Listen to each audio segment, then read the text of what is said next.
네, 정치 맛집. 오늘 함께 해주실 세 분 소개해드리겠습니다. 이재영 전 국민의힘 의원, 어서 오십시오. 네, 안녕하세요.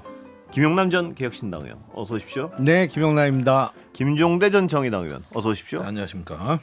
예, 세 분 탄핵 이후에 처음 뵙는 것 같습니다. 근데 한참 된 것 같아서요. 사실 며칠 안 됐어요. 그죠? 오늘 화요일인데 지난주 금요일 날 선고가 된 네. 거니까요. 하여튼 세월이 참 주관적으로 느껴지더라고요.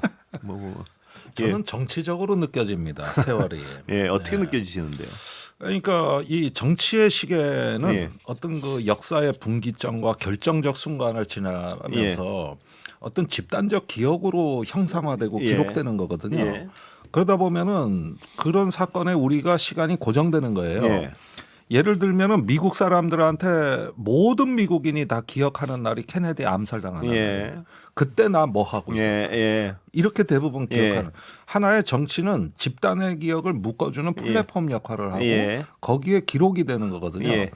그런데 우리는 대통령 탄핵이라는 미중류의 또 한 번의 어떤 역사적 구비를 넘어서면서 이것이 집단적으로 같은 역사에 사는구나 이런 시간 감각을 만들어냈다는 것이죠. 예. 좋은 말씀입니다. 예.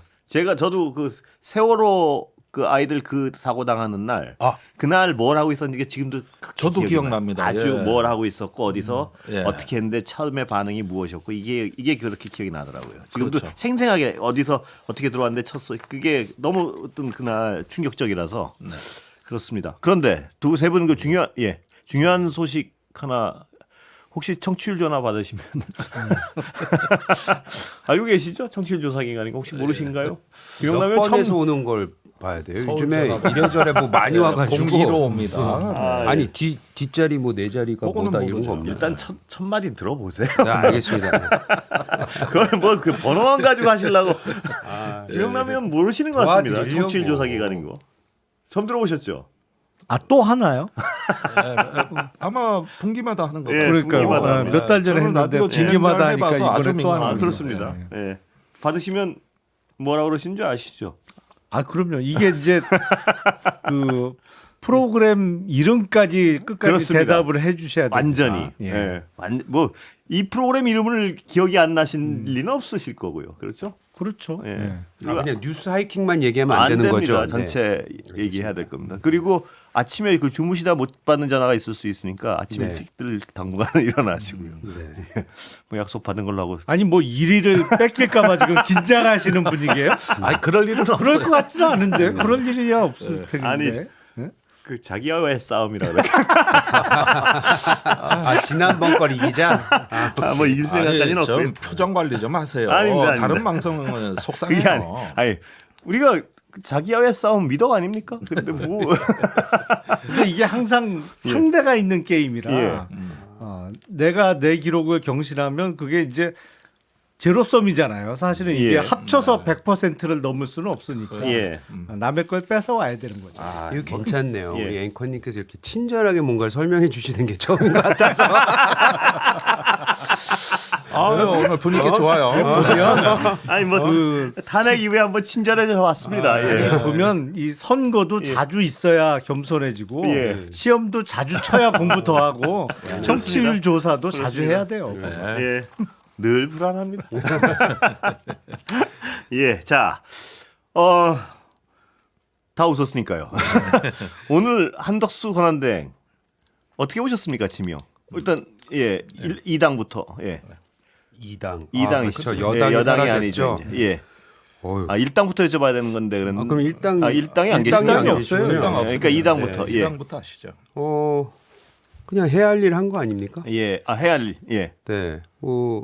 40여 개 임명도 했고 그다음에 나머지 이제 공간이 비게 되잖아요. 예. 4월 18일. 그거에 대한 지명도 했고. 예. 그래서 늘 주장하던 9명의 뭐 완전체를 만든 것인 예. 것 같은데 예. 뭐 논란은 좀 있겠죠. 예. 아무래도 이미 벌써 야당에서는 야당이 아니구나. 일당에서는 이건 무효다. 예. 뭐 권한쟁의 심판도 지금 한 것 같고 국회에서는 지금 그 인사청문회 예. 그거를 안 하겠다고 거부한 것 같고 예. 그래서 앞으로 이게 어떻게 전개될지는 모르겠으나 일단 국무총리 권한대행이 자기 마지막에 할 예. 일을 하고 나가겠다라고 예. 얘기를 하신 것 같아요. 그리고 예. 오늘 전문을 보니까 마지막에 그 얘기를 하셨더라고요. 이 모든 책임은 자기가 지겠다. 예. 예, 그래서 자신의 소명이라고 생각하고 한 것 같습니다. 예. 하실 말씀이 많을 것 같아요. 예, 어느 그 분? 4월 4일 금요일 날 피청구인 윤석열에 대한 파면 선고로 예. 대한민국이 정상 국가화 되는 것으로 생각을 했습니다만 여전히 억지와 몰상식의 연속이다. 예. 이렇게밖에 생각할 수가 없어요. 그러니까 예를 들어서 네. 지난 12월에 당시 한덕수 권한대행이 국회 추천목 3사람의 마은혁 후보자를 포함한 3명을 바로 임명을 네. 했더라면 뭐 대통령목 2명을 4월 18일 2사람의 임기 만료 전에 지명하겠다는 게 조금이라도 설득력이 있을 수도 예. 있을 수도 있을지 모르겠어요. 예. 예. 힘들다. 근데 아니 그러니까 워낙 말도 안 되는 짓을 해놓으니까 예. 아니 국회 추천목 정말 요식행위에 불과한 그것도 자기는 권한대행이라 임명 못하겠다. 예. 이건 대통령 권한인지 권한대행의 몫은 아니다. 그래갖고 임명을 거부했던 사람이 예. 대통령 몫이라고 권한대행으로 임명을 해요? 아니 예. 뭐 앞뒤가 안 맞아도 어느 정도 안 맞아야지. 예. 아니 그래서 저는 예. 정말 뭐 이게 그 뭐랄까요? 앞에 있으면 진짜 욕이라도 한번 박아주겠는데. 오늘 세게 나오시네. 아니 너무 말도 안 되는 네. 짓을 하잖아요. 일단 요거는 좀 대답을 해 주셔야 될 것 같아서요. 의원님이. 앞뒤 안 맞는 행위. 예. 앞뒤 안 맞는 행위다. 글쎄요, 아까 그거를 다르게 해석을 해보면은 네. 지금 대통령 탄핵이 인용이 됐잖아요. 그럼 이제 정상 국가로 가기 위해서 우리가 이제 선거도 치르지 않겠습니까? 이제 60일이네. D-57인가 54한 걸로 알고 있는데. 그럼 정상 국가로 가기 위해서 어찌 보면 그 마지막 남았던 퍼즐을 채워놓겠다라고 해석할 수 있는 부분도 있을 것 같아요. 물론 지금 말씀하신 부분에 있어서 너무 그 예전하고 지금하고 너무 이렇게 틀려진 거 아니냐 그런 비판은 감수해야 될 것 같아요. 그런데 어찌됐든 간에 이번에 본인이 이제 나가는 것이 정해졌고 그 날짜도 정해졌고 4월 18일 2명이 공석이 되는 것도 정해졌기 때문에 본인의 그 수명 전에 모든 걸 다 하겠다라는 전 취지로 의지로 읽었습니다. 예. 뭐 무덤덤하게 좀 말씀드릴게요. 뭐 무덤덤하게 말해 뭐 여러 가지 여쭤볼 게 많은데 하나 피의자라는 사실은 어떻게 보세요? 한 지명자가. 한 지명자가 예. 아니 한이 아니고 두 사람 중에 예. 한 사람. 법제처장이 지금 현제 이완규 법제처장. 이완규 법제처장이 피의자라는 사실은 어떻게 보세요? 피의자를 헌법재판관에 임명해도 되는 겁니까? 지명해도? 그 내용은 제가 잘 그래요? 모르기 때문에 네. 그건 다시 설명해 주시겠어요? 그 오히려? 안가 회동과 관련해서 그러니까 12월 4일 날 안가 회동입니다. 네. 거기에 그 대통령실 민정수석, 행정안전부 장관, 법제처장, 법무부 장관 이렇게 4인이 회동을 하는 거거든요. 근데 이 시기가 굉장히 민감한 시기입니다. 그 회동이 있고 나서 바로 이제 대통령실과 검찰이 빠르게 움직이기 시작을 했죠. 그래서 12월 6일 날 김용현 그 당시 국방장관이 구속이 되고 그것도 자기 발로 이제 가고 검찰하고 조율을 하는 이런 사태가 긴박하게 벌어진 시점입니다. 그래서 현재 공수처에 고발이 돼 있습니다.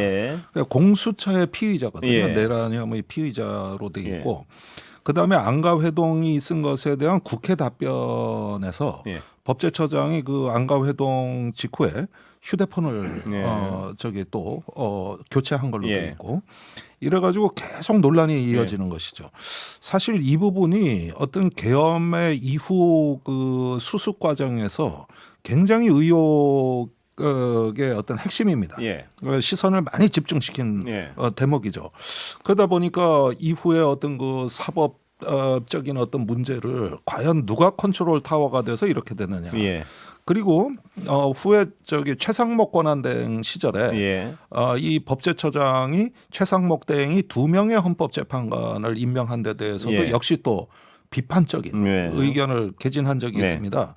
그러다 보니까 누가 보더라도 윤석열 씨 사람, 예. 누가 보더라도 윤석열 쪽에서 예. 이 어떤 그 각종의 어떤 법률적인 문제를 예. 대처한 우리는 어떤 돌격대라고 보고 있는 거거든요. 예. 그러니까 정치 성향이 너무 강하다. 예. 예, 거기에다 내란의 진상 규명이 아직 다 안 됐다는 예. 거. 이러다 보니까 저는 좀 위험한 인물 같아 예. 보여요. 굉장히 위험합니다. 이거. 예. 그 의원님 설명 들으셨는데 다른 거 앞에 것도 논란이 뭐 정말 많은데 다 떠나서 현재 조사를 받고 있는 피의자를 헌법재판관에 지명해도 됩니까? 저는 근데 여기 제가 조선일보 예. 기사를 지금 바로 좀 보긴 하는데 예. 저 다시 말씀드리지만 대통령의 계엄에 대해서는 굉장히 반대를 했고 뭐 그거는 뭐 이거에 예. 대해서도 뭐 탄핵이 돼서는 안 된다 이런 부분이 있기 때문에 방금 의원님께서 말씀하셨던 굉장히 그 정치적이고 편향적이다라는 것은 이것만을 봤을 때는 예. 과연 그렇게 할 수 있을까 그렇게 제가 판단할 수 여쭤보는 있을까 하는 건 부분이 그 어떤 있어요. 조선일보의 전언을 가지고 뭐 지금 그 말이 맞느냐 틀리냐 이 사람의 어떤 사고방식이 어떻냐는 일단 확인된 팩트만 가지고 서로 좀 얘기를 하는 게 편할 것 같아서요. 네. 근데 지금 이 SBS 단독에 따르면 피의자로 경찰 소환 조사를 받고 있다는 거예요. 근데 이 피의자로 소환받는 분을 뭐 일반 법관도 아니고 헌법재판관으로 지명한다? 이거는 다른 논란 다 떠나 막아야 되는 거 아닌가요? 그 피의자라는 사실이 맞다면은 네. 그거는 저도 생각했을 때 좀 문제가 있어 그죠? 보이는데. 예. 네. 그렇습니다. 그럼 이거를 지금 검토 없이 했는지 안 했는지도 좀 알아봐야 될 것 그것도 같고요. 들어봐야 될 것 예. 같고요. 아니 그런데 예. 그 안가 회동이 있고 거 참석한 멤버들이 전부 휴대폰을 바꿉니다. 예, 그렇죠. 그렇습니다. 예, 법무부 장관도 바꿔요. 예. 한 번도 아니고 두 번씩 바꿔요. 예. 그러니까 무언가 그 회동에서 우리가 어떤 영향력을 받았다고 보는 부분은 그 이후의 행동이에요. 예. 그러니까 야당이나 이런 어떤 거 밖에서 보기에는 예. 이거 뭔가 이상하다고 해서 고발을 한 겁니다. 예. 그래서 공수처에 입건이 된 것이고 지금 하고 있어요. 그러면데 지금까지 이 내란 수사에서 어떤 공소장에도 제가 알기로는 이 부분에 대해 수사가 된 적이 없습니다. 예. 예. 그러면은 만약에 저기 헌법재판관으로 임명이 됐다. 예. 그런 상태에서 정권이 바뀌고 무언가 새로운 사실관계가 드러나서 예. 소환이 될 때는 헌법재판관으로 피의자 출석을 해야 예. 되는 겁니까? 어떻게 되는 겁니까? 그래서요. 이게 예. 지금 이해 상상이 안 되는 일이란 예. 말이에요. 이게. 아니 그리고 헌법재판관은 대법관도 마찬가지입니다만 임기가 6년이에요. 예. 대통령보다 더 길어요. 예. 그러니까 만에 하나 이번에 임명되는 재판관들은 6월 3일 선거로 뽑히는 대통령보다 임기가 더 긴 거예요. 예. 1년을 더 해요. 네. 근데 딴 사람도 아니고 예. 이완규 법제처장은 윤석열 전 대통령의 대학 동기, 연수원 동기고 예. 누가 봐도 윤석열 사람이에요. 그냥 네. 윤석열 정부 들어서면서 초대 법제처장으로 임명이 네. 됐고 그 이후에도 뭐 그 전부터 사실은 그 대선 캠프도 있고. 장모 변호인도 했고 네. 최은순의 변호인도 했고 윤석열 본인의 변호인도 했고 누가 뭐래도 윤석열 사람인데 아니 파면 결정이 엊그저께 났는데 네.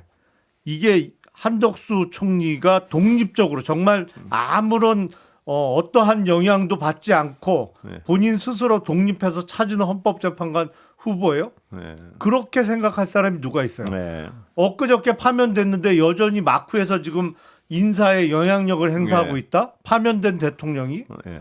아 이건 정상 국가가 아니죠. 근데 그 짓거리를 지금 네. 한덕수 권한대행이 하고 있는 영향력 거잖아요. 때문에 지명했다 이렇게 뭐 그거밖에는 해석이 안 된다 이 아니 말씀이시죠? 아니면 네. 뭐겠어요 이게. 네. 근데 네. 이제 방금 말씀하신 부분 이제 헌법재판관 지명 네. 이완규가 피의자로 경찰 소환 조사 여기 나오는데 이게 SBS 단독이라 나오는데 네. 그러면 지명한 이후에 나온 거잖아요.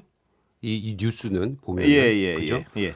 그러면 그 예를 들어서 피의자로 경찰 소환 조사된 사람이 지명되는 건 아니잖아라는 말 충분히 나올 수 있다고 아니 봐요. 아니 그 전에 피의자라고. 아니 예. 여기 단독이 나온 요 아니, 부분이니까. 근데 안 됐으면은 네. 이 부분에 대해서 문제가 있다 그래서 한다면 아마 한덕수 대행은 이완규는 안 되고 딴 사람을 지명할 수도 있을 것 같아요. 철회하고. 그러니까 지금 포인트는 뭐냐면 아까 이제 의원님께서 말씀하셨던 이것을 한덕수 대행이 하는 게 맞냐 마느냐 운영을 여기에 초점이 가 있는 거지 이완규로 하는 게 맞냐 안 맞냐는 그거는 문제가 있으면 그거는 철회도 가능하니까 예. 저는 근데 이완규를 철회를 해도 아마 한덕수 대행은 나머지 한 명을 다른 사람으로 채울 수 있을 것 같아요. 아니, 그럴 것 문제가 같아요. 중첩되어 있는 거죠. 예. 사실은 한덕수 권한대행이 대통령 몫이라고 지금 얼마 남지 않은 대선 앞에서 본인이 권한 행사를 하는 것도 상식 바뀌고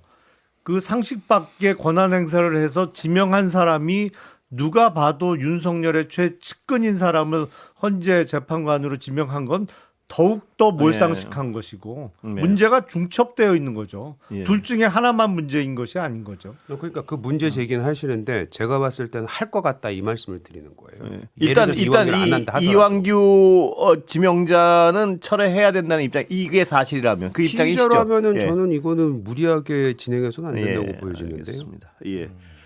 김종대 의원님 뭐 다른 얘기 좀 뭐 혹시 여기 더 하실 예. 근데 저는 일단 대통령이 파면되고 나서도 지금 제2당 예. 국민의힘이나 이 정부가 여전히 파면된 이후에 전국 수습에 대한 의지보다는 기존의 어떤 윤석열 정부의 시스템과 예. 체제를 계속 이어가려고 하는 것이 아니냐. 그런 걸로 보입니다. 예. 사실은 그 지난 주말에 나온 뉴스들을 보면은 이제 국민의힘도 대선 체제로 전환하기 위해서 당 지도부가 교체될 것이라는 네. 기사가 쏟아져 나왔습니다. 예.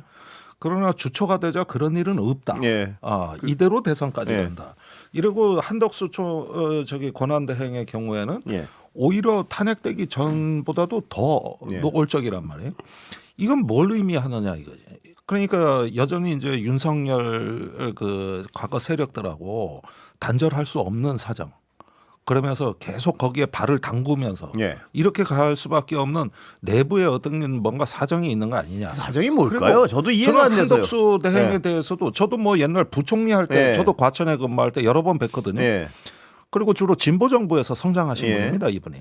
그랬는데 요즘 보면 뭐에 가위 눌린 거 아니에요? 그래서요. 아, 이거 네? 뭡니까? 저 한번 그 여쭤보려고 그랬습니다. 뭐라고 짐작하십니까? 아니 아까 뒤에는 윤석열 그 전 대통령이 있다고 말씀하시니까 예. 아무리 있다 쳐도 지금 상황에 저렇게까지 막무가내로 밀어붙이는 뭐가 겁이 나는 겁니까?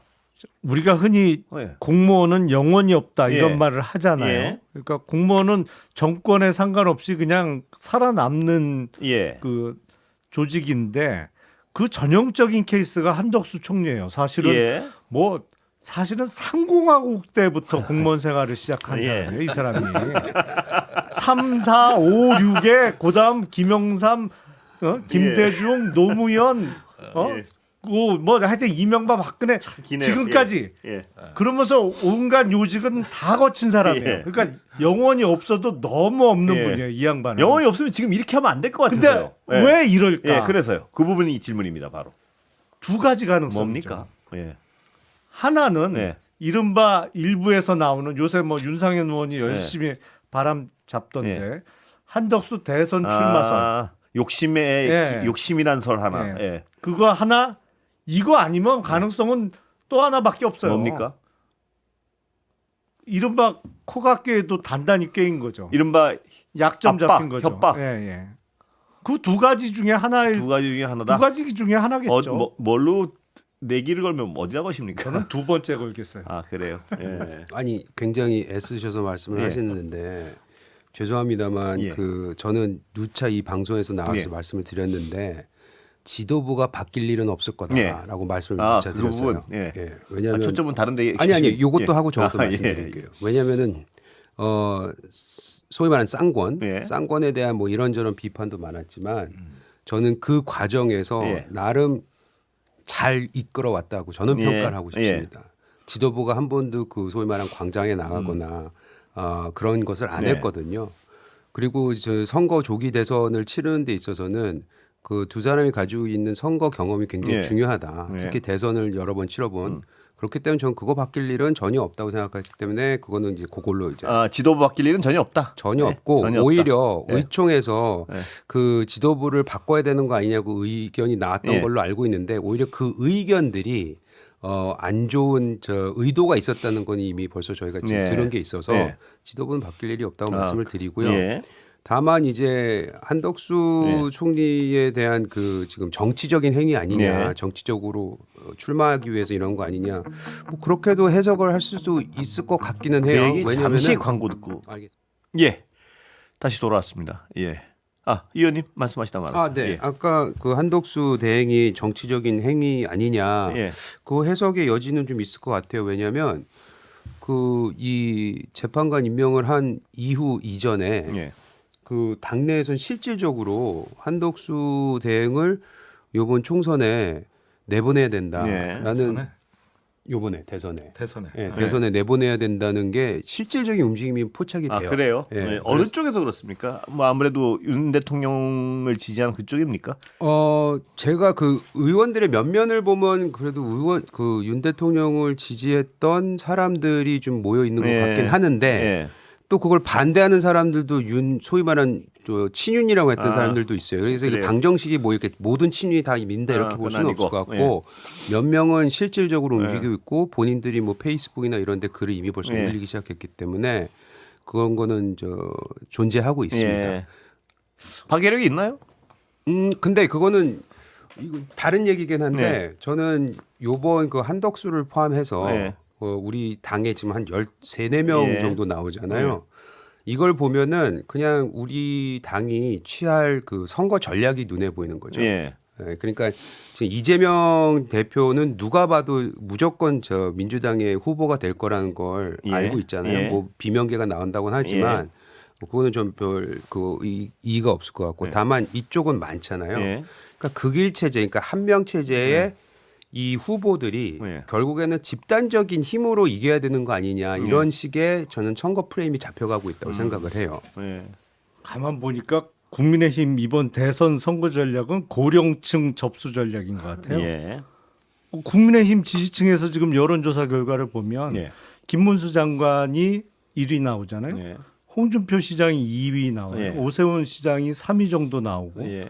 근데 나이 많은 순으로 1등부터 나와요. 예. 지금. 그래서 김문수 장관보다 더 연배가 많으신 예. 한덕수 총리를 내세우는 거 아닐까. 아니 그거 참 재밌는 상상인데 나이로 누르려고. 예. 지금 말씀하신 예. 1, 2, 3, 4는요. 예. 파면된 윤석열 씨하고 친밀도. 가장 그 거리가 가까운 순서입니다. 예. 그런 면에서 김문수 장관이 갑자기 부각한 예. 것도 바로 그런 이유고요. 예. 이렇게 보면은 아직까지도 예. 외연을 중도층으로 확장하는 대선의 전략에 눈을 뜬 것이 아니고 예. 윤석열 체제의 연장이라는 거예요. 예. 거기에서 지금 일부 여론조사들 보면은 그 국민의힘 룰대로 여론조사란 거거든요. 네. 당원 50, 예. 예. 일반 국민 무당층 예. 이렇게 해서 50 해가지고 이렇게 되는데 이걸 합쳐 보면은 예. 이거는 그 탄핵 반대 시위하던 그 체제 그대로입니다. 예. 그러면은 결국은 어떻게 되느냐? 이게 대선에서 이렇게 여러 군웅이 할 거하고 예. 뭔가 흥행이 되는 것처럼 겉은 그렇게 보일 수가 있어요. 그렇지만 실제로 보면은 계속 어떤 8대 0으로 파면이 당한 예. 것에 대한 화풀이 예. 내지는 그 연장에서 예. 탄핵 불복 운동을 하던 이 시스템으로 대선까지 간다는 예. 얘기거든요. 저는 그게 이 보수 정치에 있어서 과연 어떤 우리나라 보수 정치에 있어서 바람직한가? 예. 지금은 오히려 국민의힘도 혁신을 추구하고 예. 또 어떤 성찰과 반성을 통해 가지고 뭔가 그래도 이기진 못하더라도 비기기는 하겠다 이런 어떤 자세가 예. 좀 그래도 국민들한테 전달이 돼야 될 예. 건데 이 순서는 그거하고는 좀 다르지 않냐? 아니 근데 이거는 약간 지난주까지는 우리 쪽 진영이 뭐 희망회로를 돌린 것 같은데 지금은 좀 잘못 짚으신 게 아닌가라고 좀 반박을 할 수밖에 없는 게 예. 사실 그 만약 지난 금요일 예. 인용이 되던 뭐 이게 기각 뭐 이게 되던 각하가 되던 난리가 날 거다라고 저희가 생각했잖아요. 근데 인용이 됐어요. 인용이 된 이후에 우리 진영에 있는 사람들은 굉장히 빠르게 질서 있게 그걸 받아들이기 시작했습니다. 네. 그거는 뭐 인정을 해주셔야 돼요. 예. 그리고 저희는 대선 국면을 바로 넘어갔어요. 그러니까 마음에 있던 얘기를 하지 못했을 뿐이지 지금 대선 국면으로 질서 있게 넘어가는 예. 과정에 있거든요. 예. 그럼 각 후보에 대해서 저도 다 아는 네. 분들이기 때문에 누구를 욕할 수는 없지만 김문수 장관 같은 경우에는 당 내에서는 이런 말씀을 드릴 수 있어요. 급격하게 지금 대선에 대한 경쟁력에 있어서는 굉장히 많은 물음표들이 나오고 있습니다. 그래서 떨어지고 있다 이 네, 말씀이시죠? 그리고 아까도 말씀하셨잖아요. 탄핵을 인용된 지 지금 4일밖에 안 됐어요. 그리고 쭉 계속해서 지금 선거가 치러질 텐데 저는 그 과정에서 이미 벌써 전략적 선택을 생각하고 있는 국민의힘의 진영이 계속해서 그 모멘텀이 살아날 거라고 저는 생각하고 있습니다. 그건 제가 이 당에 오래 있는 기간 동안에 느꼈던 거를 그런 말씀드리는 전제라면 전략적 선택을 한다는 전제라면 누가 제일 유리하다고 보십니까, 이 의원님은? 저는 그 15명 중에서 일단 4강은 인정은 해줘야 될 것 같아요. 아까 말씀드렸던 뭐 떨어지긴 했지만 김문수 장관도 있고 홍준표, 한동훈, 오세훈이거든요. 근데 오늘 그 어느 신문사에서 했던 그 가상 숫자 대결을 말씀하지 보니까, 마시고요. 가상 대결을 보니까 뭐, 가상 대결을 보니까 무당층에서 오세훈 시장이 굉장히 높게 나왔더라고요. 1등으로. 그래서 그런 거 보더라도 이게 앞으로 60일이면 굉장히 짧긴 하지만 짧고 굵게 좀 제대로 선거를 치르게 되면은 어떤 어젠다를 가지고 나오냐에 따라서 충분히 해볼 만한 선거라고 저는 생각하고 있습니다. 그래서 전략적 선택이 오세훈 시장 쪽으로 갈 수도 있다. 그럼요. 그 4명 중에서는 다 갈 수 있는데 전 굳이 얘기하자면 오세훈 시장과 홍준표 시장 이 둘의 싸움이 되지 않을까라는 생각은 하고 있습니다. 동의하십니까, 김종대 의원? 아니 그러려면은 오세훈 시장이 그렇게 잠재력이 있고 말을 할 거다 이런 말씀이신데 그러려면 탄핵 반대 세력 반대를 외치던 또 헌재에 대해 비판적이든 이 부분에 본인이 이제 그동안 뱉어놓은 말들 이런 부분에 대해서 확실하게 매듭을 보여줘야 됩니다. 사실은 그런 면에서 뭔가 좀 황골탈퇴한다 그러면 또 하나의 어떤 무당층이 후보로서는 인정해 줄 수도 있을 것 같아요. 그런데 이 탄핵의 후반부로 올수록 어땠습니까? 처음에는 약간 거리두기를 하다가 거의 완전히 함몰됐다고 해도 과언이 아니고 그 이후에 그 탄핵 국면에서도 계속 터져나온 명태균 그 게이트에서 유일하게 압수수색을 당하고 지금 수사가 급속도로 진행되고 있는 후보자가 바로 오세훈 시장이거든요. 그리고 그러니까 토세 상처는 쉽게 씻기질 않을 것 같은데요.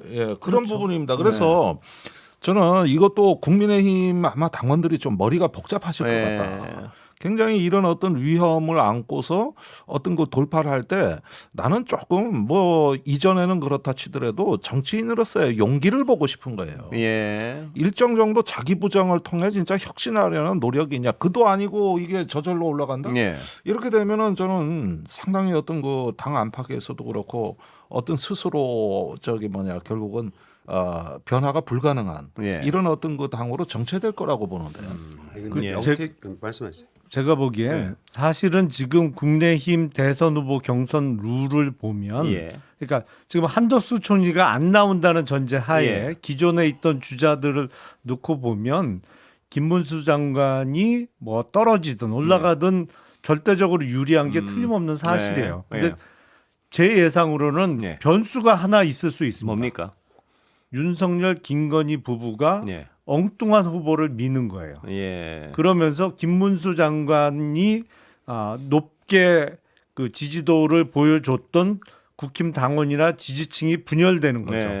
그러니까 윤석열, 김건희 부부가 예를 들어서 뭐 한덕수 총리를 민다더라, 아니면 나경원 의원을 민다더라 이런 식으로 그리고 그냥 조용히 밀지 않거든요. 항상 노골적으로 밀지. 그래서 양분이 되면서 이 구도가 완전히 뒤바뀌는 그러니까 혼란상이 오면 뭐 오세훈 시장이나 한동훈 전 대표에게 기회가 올 수 있겠죠. 근데 그 가능성도 저는 높게 봐요. 왜냐면 항상 안 될 수를 뜨거든요. 그건 말씀 잘해 주셨는데요. 우리 당을 보면은 예전에 이준석 대표가 대표될 때도 그 당원한테는 처음에 시작했을 때 전혀 인기가 없었어요. 근데 가면서 이것이 탄력을 받아서 결국엔 당대표가 되지 않았습니까? 최연소 당대표가 됐습니다. 그리고 지난번에 있었던 것도 보면 윤석열 대통령 초이 많은 친윤들이 밀던 후보가 뚜렷하게 있었잖아요. 그럼에도 불구하고 한동훈 대표가 됐어요. 압도적인 숫자로. 그렇기 때문에 윤석열 대통령하고 대통령이 누구를 민다라는 얘기가 나오는 순간 그 후보는 아마 그거를 제일 싫어할 거예요.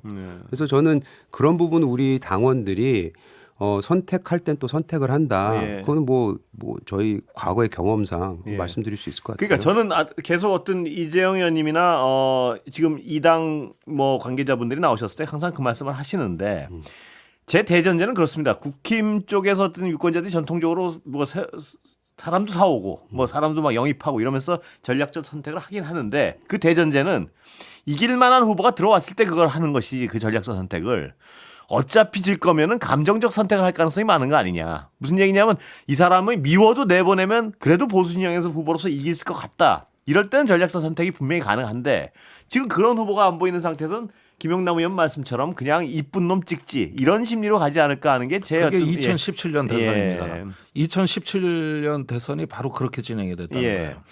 그때 원래 홍준표 대표가 예. 사실 본선에서 20%대 얻었는데 본선에서 많이 올라간 겁니다. 예, 예. 처음에는 거의 괴멸 수준이었어요. 네.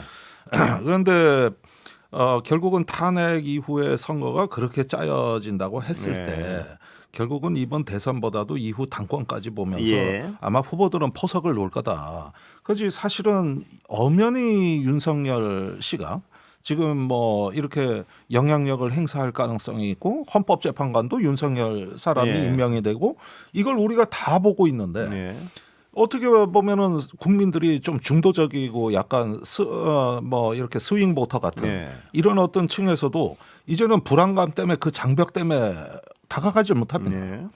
그런데 지금 대선 후보들이 이런 면에서 어떤 차별화를 할 수 있느냐? 예. 물론 탄핵에 찬성을 했던 한동훈 대표 같은 전 대표 같은 경우도 있기는 있습니다만은 제가 보기에는 이번 대선 판에 굉장히 그 힘을 쓰기가 어렵다. 예. 오히려 과거에 이제 홍준표 후보의 재현 예. 시즌 2가 될 수도 있는 예. 이 위험은 있거든요. 그래서 항상 국민의힘이 전략적인 변화를 통해 가지고 나름대로 또 적응해 왔다. 예. 그런 때도 있었고 예. 아닌 때도 있었다는 것이죠. 예. 구조적으로 그건 불가능할 것 같아요. 근데. 그래요? 예, 왜냐하면은 홍준표 대표가 이제 대선 주자로 나왔을 때는 유승민 그 대표도 그랬고 네. 안철수 대표도 그렇고 다 밖에서 따로따로 본인들이 했어요. 네. 이번엔 다 당 안에 들어와 있거든요. 그래서 요번에 경선을 통해서 승복을 한다면은 이거는 오히려 뭉칠 수 있는 힘이 되기 때문에 저는 그건 또 다른 이제 스토리가 나올 수 있다. 그래서 홍준표 대표의 17년 대선을 단순 비교하기에는 네. 좀 상황이 많이 틀리다는 좀 말씀을 드리고 싶습니다. 아니, 근데 이번 대선은 예. 국힘의 이른바 그 주류 세력이나 유력 주자들의 최종적인 목표가 정권 재창출 내지는 뭐 대선 승리라기보다는 대선 이후에 이루어지는 예. 정치 스케줄에서의 당권 접수인 예. 게 사실로 보이거든요. 예. 주된 목적은 그거에 있기 때문에 당권을 어느 쪽이 가져가고 누가 대선 후보가 돼서 그 탄력을 이어서 그냥 전당대회에 나가서 당대표가 네. 됐을 때 나한테 유리하냐. 예. 나의 다음 총선 공천 또 당장 내년 지방선거 공천이 유리하냐를 놓고 국민의힘의 유력 정치인이나 현역 의원들이 뛸 거기 때문에 예. 그런 관점에서 예상을 하는 게 아마 맞을 겁니다. 윤석열 씨의 속마음은 어느 쪽으로 하고 있습니까 보시기에?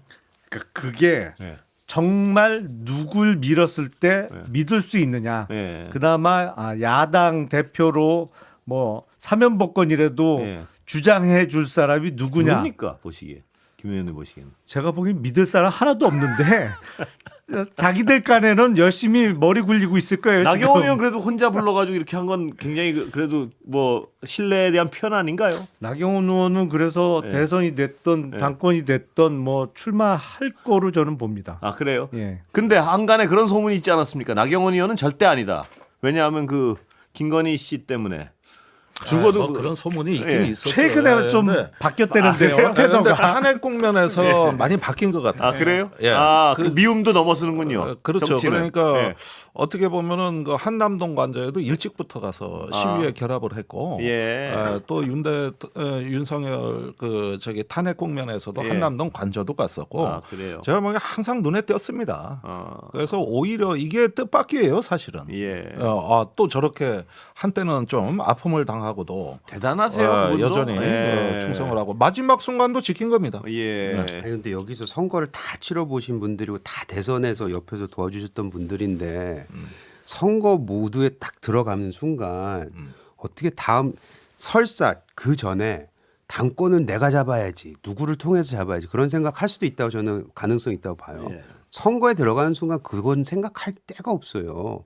무조건 이건 이기기 위한 선거를 치르기 때문에 김용남 의원님처럼 말씀하신 것처럼 나는 선거 대선은 져도 되지만은 대선 이후에 당권을 먹기 위해서 이렇게 누구를 지지를 할 거야라는 거는 순식간에 사라지게 돼 있고요. 이거는 아무리 50대 50이라고 하지만 당원들이 아까도 말씀드렸지만 선택한 그 부분들을 역사적으로 본 것이 있기 때문에 이 와중에 누구도 이재명 대표 또는 민주당을 못 이긴다라고 생각하면은 모르겠으나 개 중에서 가장 가능성 있는 사람을 뽑을 겁니다. 바로 정답을 마지막에 말씀하신 거예요. 아니 그건 안 그래요. 내가 그러니까 잠깐만요. 계속, 당원들은 정말 이기는 게 목표일 수가 있어요. 예. 당원들은 시간 다 돼가. 다 됐습니다. 정치인들은 안 그래. 2017년 대선 질거 김종대 다 의원님은 알았는데 다음 시간에 마이크 드리겠습니다. 되게 재밌는 얘기가 있는데 내가 시간 관계상 할 수가 없어요. 예, 이재영, 내가 김종대, 직접 김용남 겪은 세 분이었습니다. 감사합니다.